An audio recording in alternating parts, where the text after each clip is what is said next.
it's Kristin Gerstley Hawthorne, and I am super excited to come to you today just to let you know that if you followed me previously from endbingeeatingnow.com, I just wanted to let you know that I'm back, and I'm so excited. I could not be more sure of the path that I am supposed to be on right now, and I'm really excited to jump back in and to help those of you who want to reach out and who need help, because I know that binge eating disorder, eating disorders in general, and that self-love for ourselves, I know that it is so important, and I know that there are so many of us that have struggled within our lives.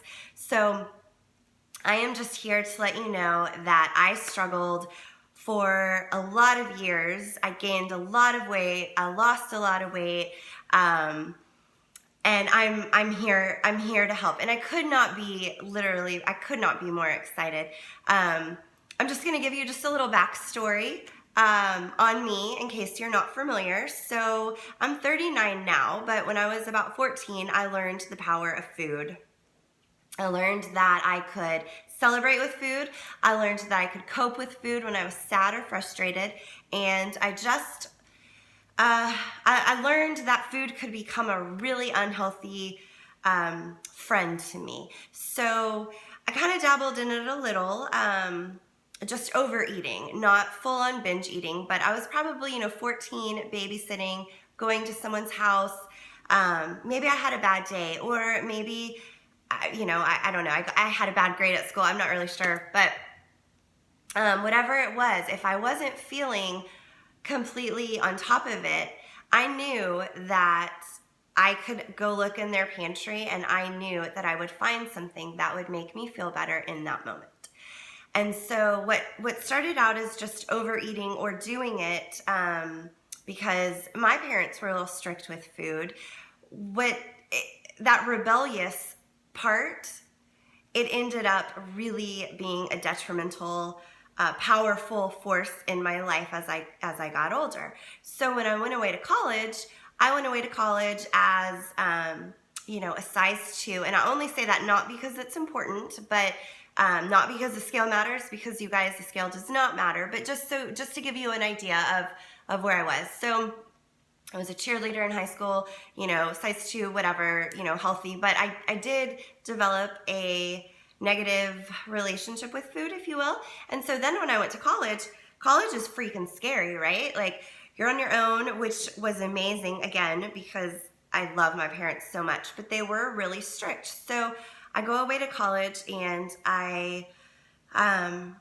there was no one telling me I couldn't have goldfish. There was no one telling me that I should eat my vegetables. Now, I knew this because everyone knows that you're supposed to eat your vegetables, but doing it is a completely different thing. So I would go down to the TNC in my lobby of my dorm, and I would get a beef burrito because, y'all, those were the jam. And I would get a couple beef burritos, and I would pray that in the maybe 100 feet from the little convenience store to the elevator to my dorm, that I wouldn't run into anyone I knew, because I felt that shame associated with what I was doing, because I knew that wasn't healthy. And so it was a good day if I didn't run into anyone.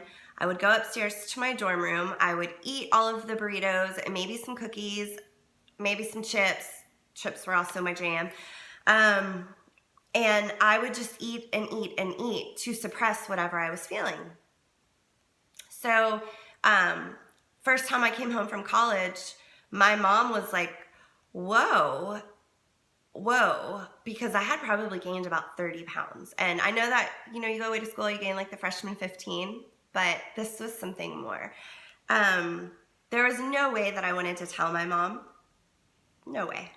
If you have ever suffered from an eating disorder, you know the shame attached to it, and you know those guilty feelings, and you know that you don't need anyone else to make you feel bad for what you're doing, because you carry that guilt already, and you already have that guilt associated with it. So I was just like, Mom, I'm just not exercising. I'm just like eating too many chicken nuggets, or, whatever. And in the, what was it called? I can't think. It doesn't matter. Anyways, so Fast forward, I kept eating, and it became a really, really big thing in my life. When I was sad, when I was happy, when I wanted to celebrate, when I was scared, any emotion I felt that I didn't want to feel, I would turn to food. So much so that during lunch at work, I would go to my favorite Taco Bell, literally favorite place, favorite fast food, I would say. And I would order enough on that piece of paper, because you can't just seem like you are ordering for yourself, so you have a piece of paper with nothing written on it, but just in case the drive-thru has a video and you read that you want a bean burrito and you want 2 nachos and you want a combination burrito, and you read all of the stuff like you're ordering for a group, because you know it's not normal to order all of this food for yourself.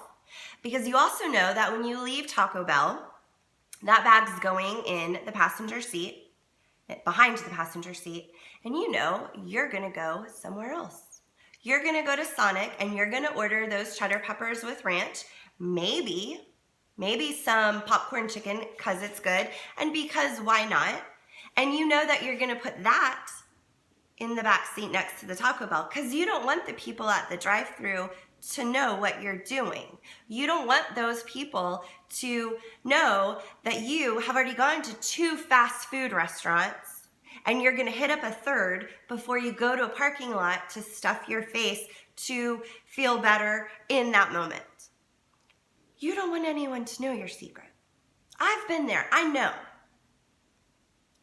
I know what it's like to go to an empty parking garage to park on the very top, because there's no point of a parking garage if the sun is getting on your car and it's so hot, right? You need it to be cool while you're at work or at home or wherever you are where there's parking garage. So you know that you're gonna go to the top of that, and you know you're not gonna see anyone. So you're not really gonna have to worry about that. And you know that it's probably gonna take you 5-10 minutes to eat all of that food. And you know that in those 5 or 10 minutes that you're going to feel better. And all of the tears from the bad day, all of the worry from what other people think, all of the emotions that you are trying not to feel, you know that you're gonna feel better for a moment. Because that's what it does. It makes you feel better for a moment.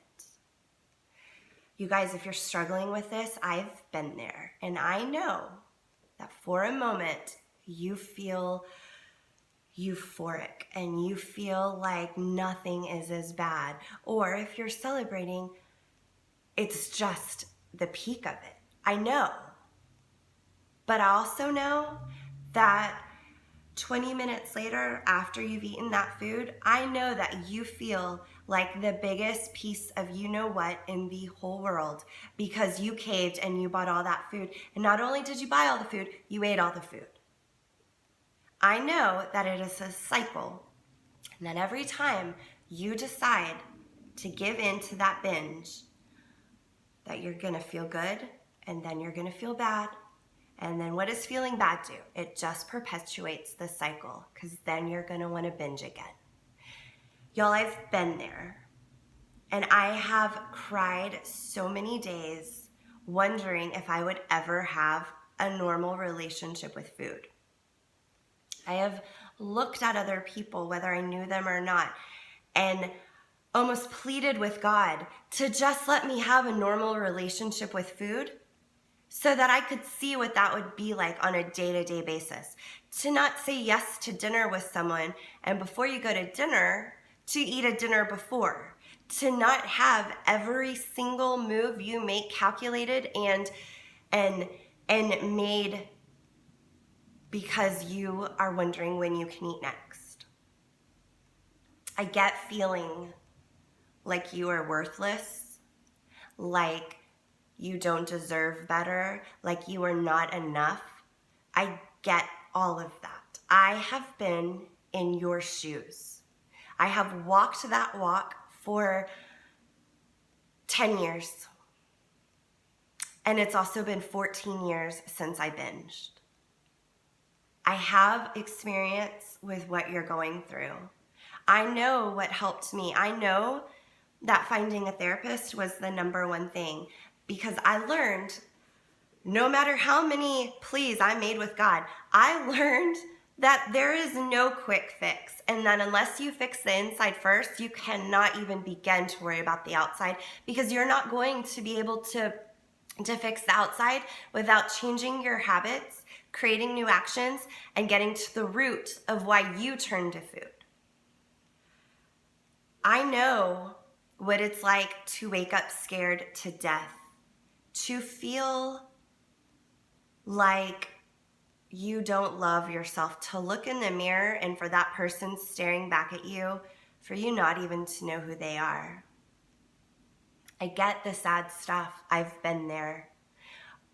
But I want to focus from here on out on the happy stuff, on the stuff that made me better, on the stuff that I can teach you so that you can get better. Because y'all, there is a big, bold, brilliant life on the outside of binge eating, and you can get there. There was nothing special about me. I was just like you, just a girl who had an eating disorder, who knew that there was something better out there. And then I was the girl who took the chance on myself to go out there and make my life bigger and bolder and the best one yet. So if any of this resonates with you, I would really love for you to message me. I would love to talk to you, to know your story. I would love to let you know that you are not alone. I would love to let you know that if I haven't been there, I've probably heard a story or two from someone who has. I'd like for you to know that there is a much better life just on the other side. Just take a chance on yourself. Just say yes to yourself. Just believe in yourself and go for it. Because it is the best life out there when you live your days and food does not revolve around it. So thank you for watching. If you have any questions, I would absolutely love to hear them. I would love to connect with you. I would love to know your story. So until next time, thank you guys for watching, and I'll see y'all soon. Bye-bye.